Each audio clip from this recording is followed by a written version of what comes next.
Health is wealth, but with years of underfunding, a workforce crisis and a pandemic, our NHS is left needing a lifeline.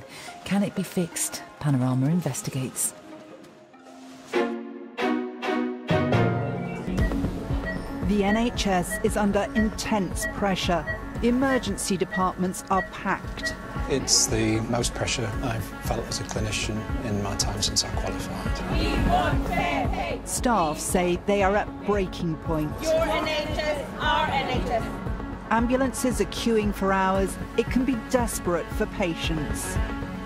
We sat there and A&E was just absolutely crammed full. So what needs to change? I've been meeting doctors and nurses rethinking healthcare, picking problems up early. We've essentially done 20 consultations in one here. The more people get a chance to come here, the better. And using new technology to take the hospital into the home. So, can the NHS be fixed? We're not replacing the hospital. This isn't about the death of the hospital, anything about the rebirth of the hospital.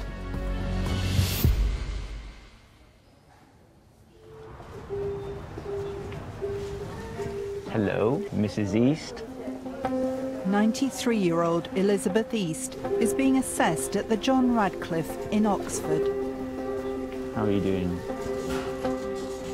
Like many hospitals across the country, it is being pushed to its limit.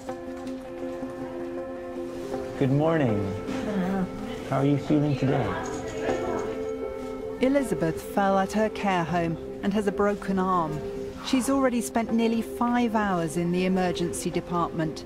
Now she's being assessed on a special unit run by Dr. Jordan Bowen. You had a long night. You must be very sleepy. When admitted to a hospital ward, frail older patients stay for an average of 10 days. Are you feeling cold, are you? Yes, I am. All right. And this is not a good place for someone like Elizabeth, who is also living with dementia.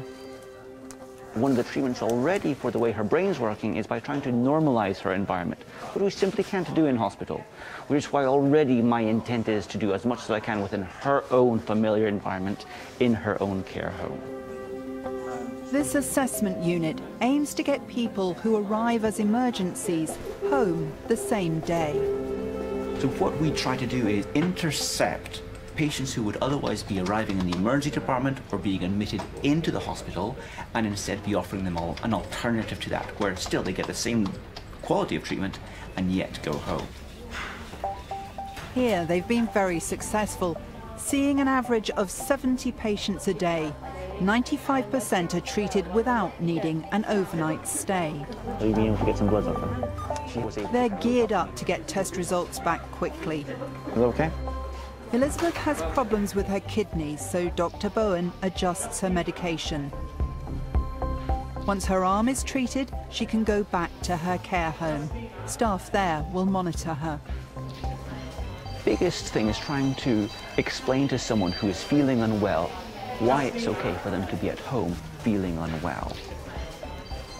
By keeping people recovering safely in their own home, we think that people get better quicker and return back to the things that they value sooner than being in hospital. It's a massive change in thinking. With the health service under such pressure, most hospitals are doing this. But in Oxford, they've gone further by also providing high-level hospital treatment in people's homes. The hospital is full at the moment, 110% filled. There are people in there for 22 hours, 8 hours waiting to be seen. The day is very young. Could we actually get you and the hospital home team to go out? Yeah, very much so. Professor Dan Lasserson was one of the first doctors in the country to provide this kind of home-based medical care. We can assess you, we can diagnose you, and with the right support we can treat you at home, if that's your choice. We're not replacing the hospital. This isn't about the death of the hospital, anything about the rebirth of the hospital. New technology means he's now able to look after much sicker people in their own homes. Professor Lasserson is here to see 91-year-old Ted. He has heart failure and has been referred to Dan by a specialist. Hello, my name's Daniel. I'm one of the doctors from the hospital. How are you? I feel really wrong. You feel wrong? Yeah. Are you getting any pain in your chest? No. No? OK. Or your tummy? Last week, Ted fell, and paramedics wanted to take him to hospital. But Ted, supported by his wife and daughter, didn't want to go. He was always able to do his own medication up until about 3 weeks ago. Hospital at Home has given them choice. It means a doctor, nurse or paramedic will visit him every day. Can I undo this? Because I'm going to need to listen to your heart and your lungs and have a scan of you. Usually, blood tests, heart monitoring and an ultrasound scan would involve separate hospital or GP appointments. But Professor Lasserson and his team carry all this equipment in their bags. The ultrasound scanner even connects to his mobile phone. That black area is fluid that's outside the lung, but in the chest cavity, and that bright thing there is the diaphragm. Within moments, they can see the cause of Ted's breathlessness. Yeah, just behind that's the spleen. His heart isn't pumping properly. Right ventricle. And this isn't squeezing very well at all, this left ventricle, and that's the problem. By quickly uploading the images to the hospital system, Professor Lasserson can discuss the results with the heart specialist. Sean, have you had a chance to look at the images? Yes, yeah, I've looked at the images. What do you think? So his LV isn't there. Yeah. They will keep monitoring Ted and give him a dose of intravenous drugs. Professor Lasserson also fits a catheter to help his body get rid of the excess fluid. Our key is to get the fluid out of the body, the extra fluid out. Ted can do very little for himself. There you go. So with him at home rather than in hospital, most of his care is down to his family. Do you want this buttoning up, Ted? His daughter Jill returned from her home in France to help 2 months ago. Her mum Grace was already struggling. I'm trying to protect him from going into hospital, and I'm trying my best to do that, but it is a strain. Mum has mobility problems and balance issues, so often all the toileting and washing she can't do. Ted needs 2 or 3 care visits a day. They're on the waiting list for council support, but Jill has to return home next week. And with no help, she's worried about how her mother will cope. Mum needs the support. She can't carry on doing what she's doing, or what she has been doing. I'm frightened because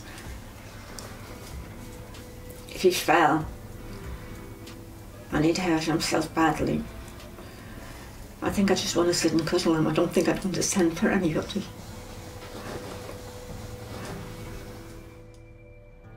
How important is it that they get some help soon? It's probably the most important thing in this case, actually. I think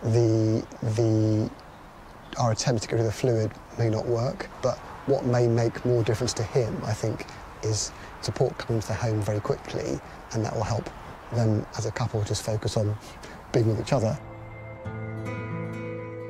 The hospital team helped Ted remain at home for as long as possible. He got some social care, but his family says it wasn't enough. He died a few weeks later in a hospice.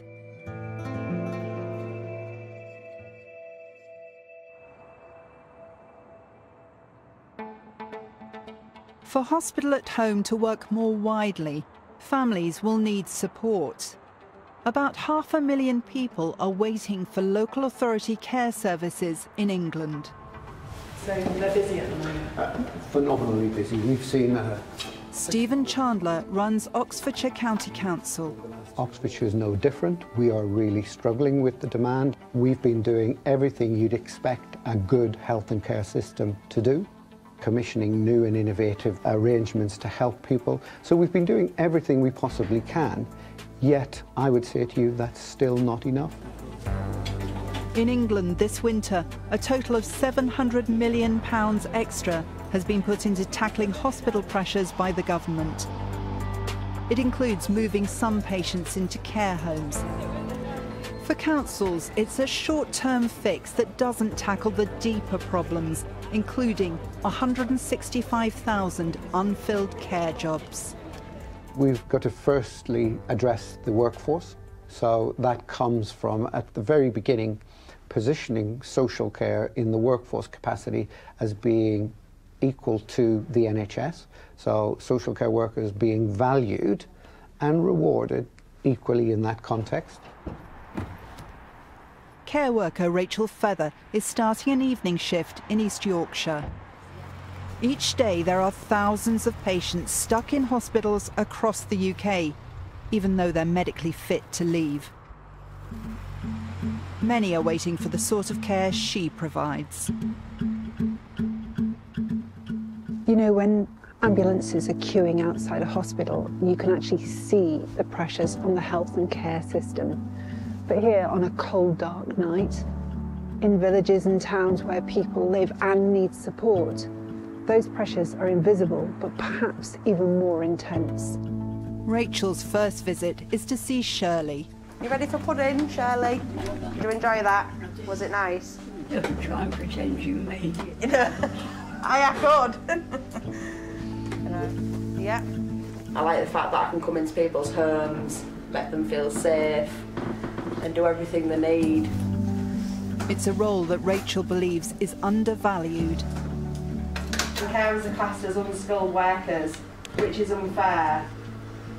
You know, we're trained in safeguarding, medication, and you know, we're really underpaid. Can I get you anything else before I leave?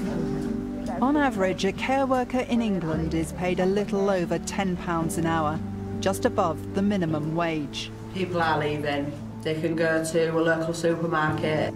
The work isn't as hard, and they can get the same amount of money what they would get from working a 12-hour shift. With an ageing population, social care can also be vital in identifying problems early. Hello. Hello. And heading off emergencies. How have you been? You're all right?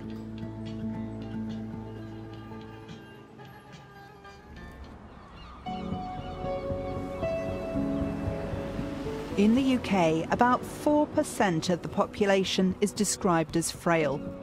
That's nearly 3 million people. Around 40% of all hospital beds and GP resources are required to treat them.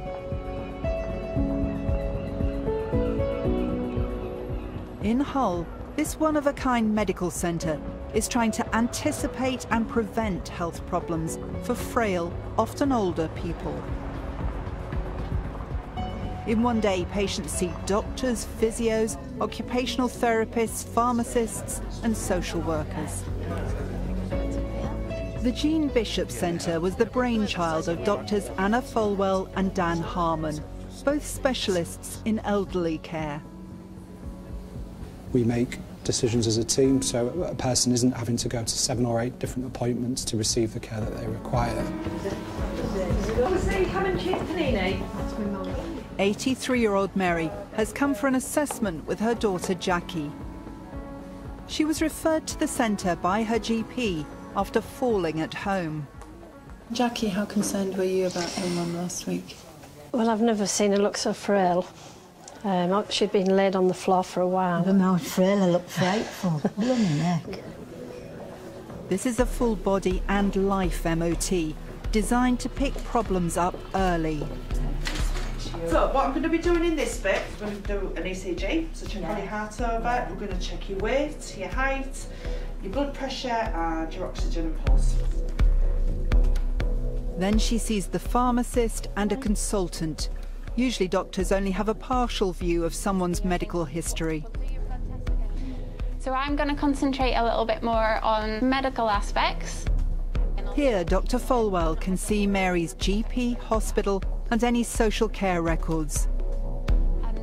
With a longer consultation, she gets a much fuller picture. I think this was your second fall, wasn't it? Third this year. Oh, third this year. She had one in June outside. Yeah. So for cramp or... Treating people who've had falls is estimated to cost the NHS more than £2 billion a year. Dr. Folwell believes Mary's blood pressure pills may be having unintended consequences. Yeah.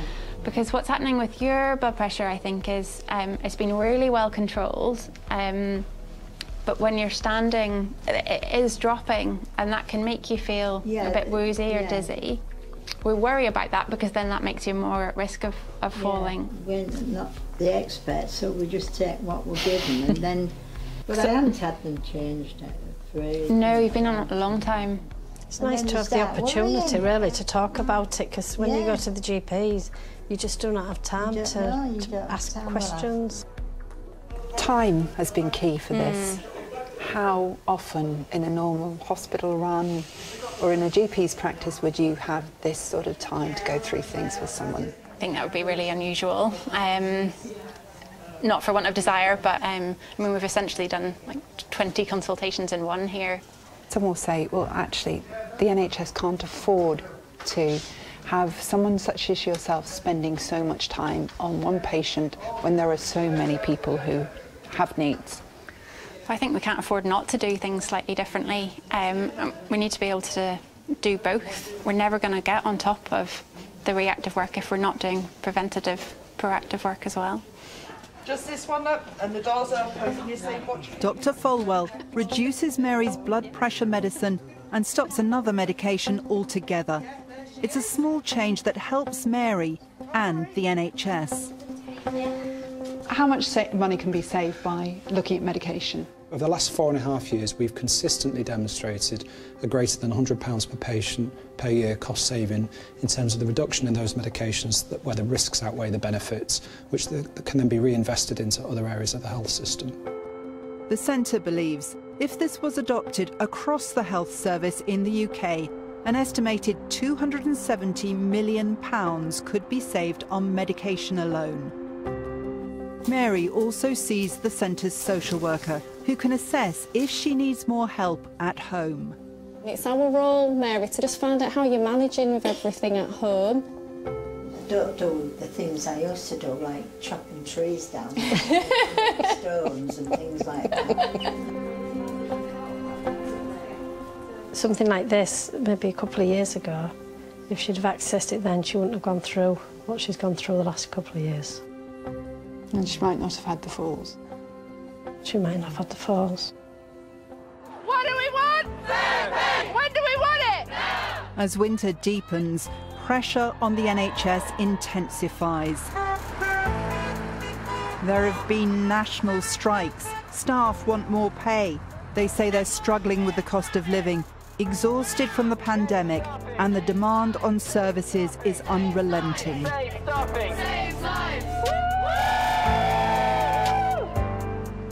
Across England in December, record numbers of patients arrived in emergency departments. Amongst the worst was Hull, where nearly 2/3 were waiting longer than the 4-hour target to be seen. When 91-year-old Richard was feeling unwell, the overstretched GP practice sent him and his daughter Alison straight to the emergency department.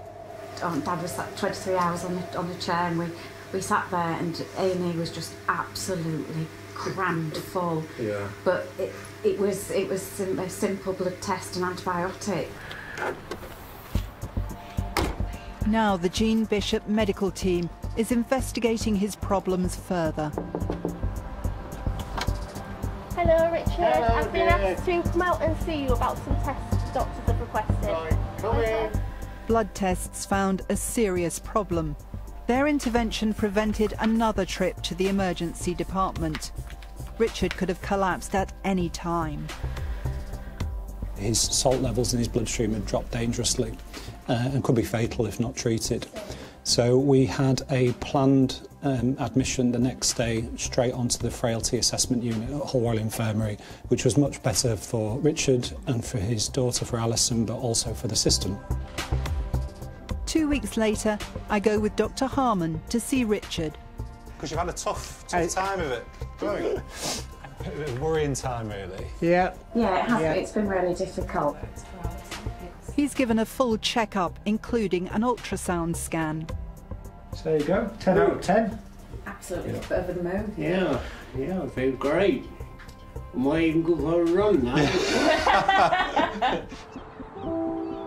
Since the centre opened 4 years ago, they've treated more than 12,000 mainly elderly people. Researchers found all needed fewer GP and hospital visits, but the biggest impact has been anticipating and preventing problems among the frailest patients.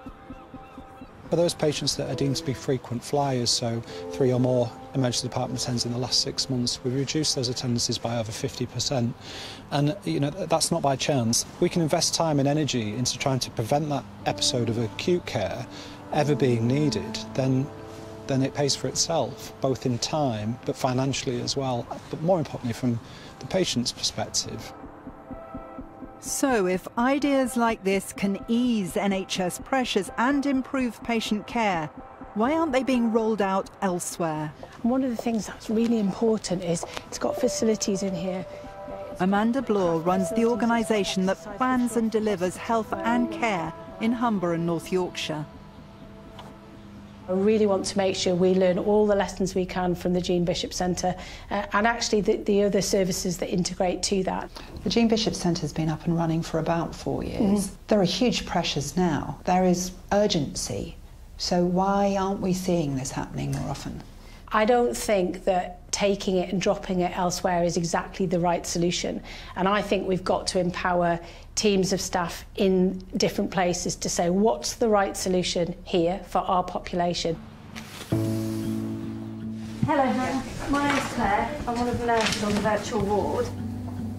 Across England, the NHS is encouraging hospitals to free up beds by treating more patients at home.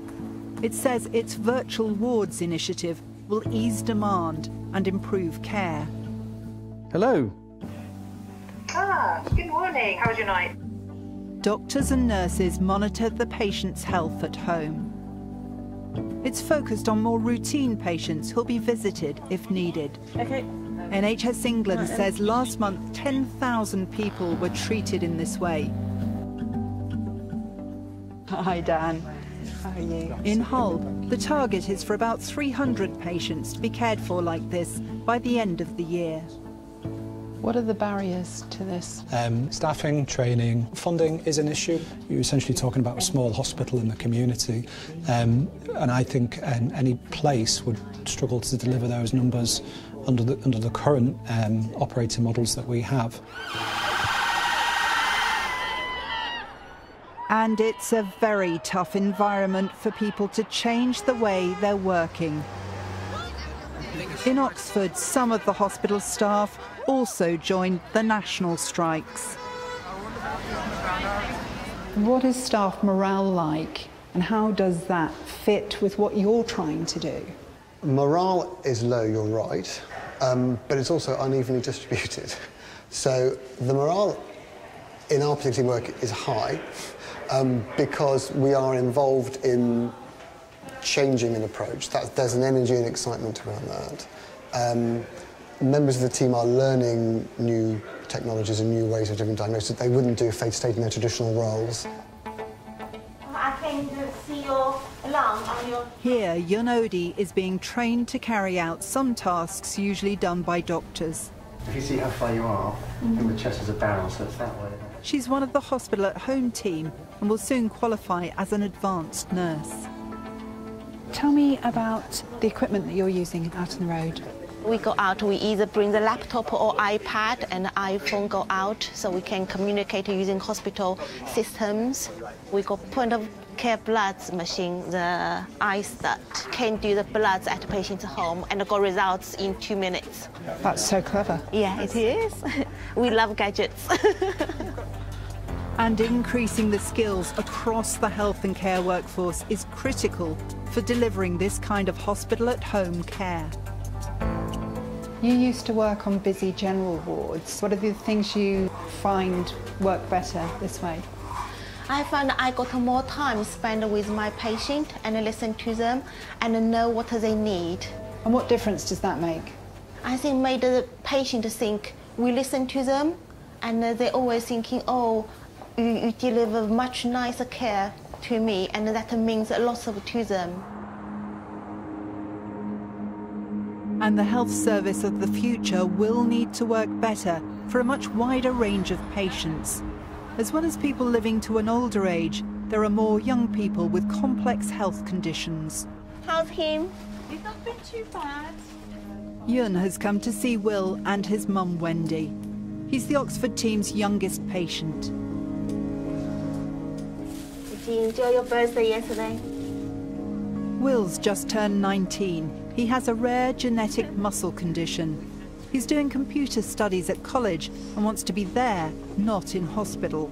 The last time that Will had to go into hospital to stay, and how tricky was that? It was horrible.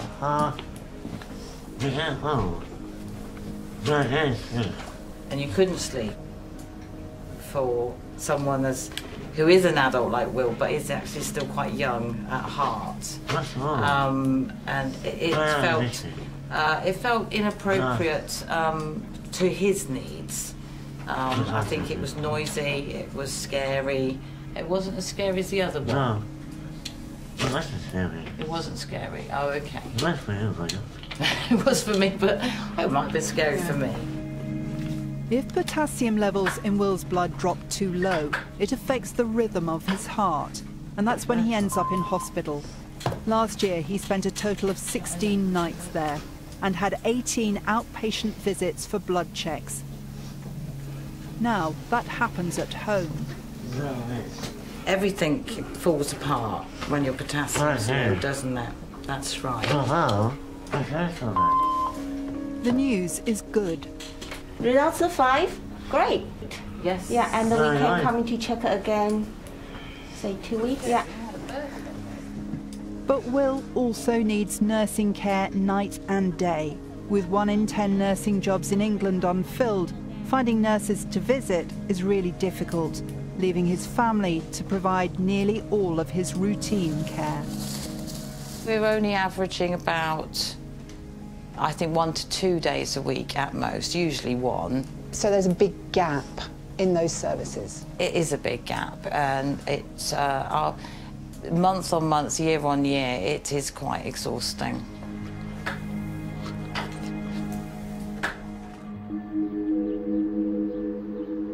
The government says there are record numbers of doctors, nurses and other staff working in the NHS, that it's tackling the pressures and investing up to £7.5 billion in social care over 2 years, as well as improving training and recruitment.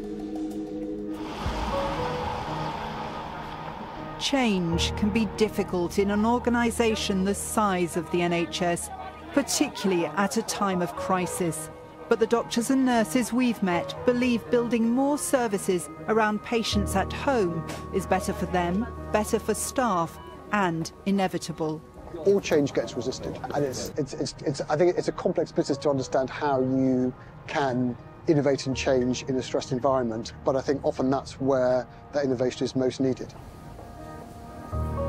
How we want our healthcare service to be is personalised, responsive, and still being able to make a difference, not just at the healthcare level, but also at the thriving and quality of life level.